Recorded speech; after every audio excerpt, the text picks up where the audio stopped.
很高兴再次同洪森主席先生见面，欢迎你对中国进行正式友好访问。中方一贯将柬埔寨作为周边外交重点方向，坚定支持柬埔寨维护国家主权安全，走出符合自身国情的发展道路。中方愿同柬方一道，共守和平，共谋发展，共创繁荣，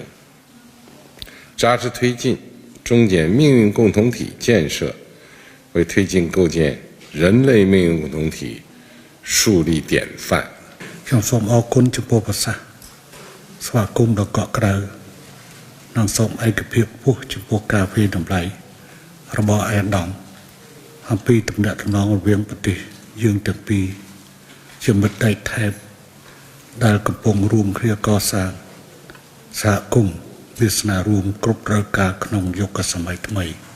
ខ្ញុំមានសេចក្តីរីករាយជាខ្លាំងដែលបានជួបអាយដាមសាច់ថ្មីតែអាយដាមជាមិត្តចាស់មិត្តពិតប្រាកដនិងជាមិត្តជាទីទុកចិត្តបំផុតរបស់ប្រជាជនកម្ពុជា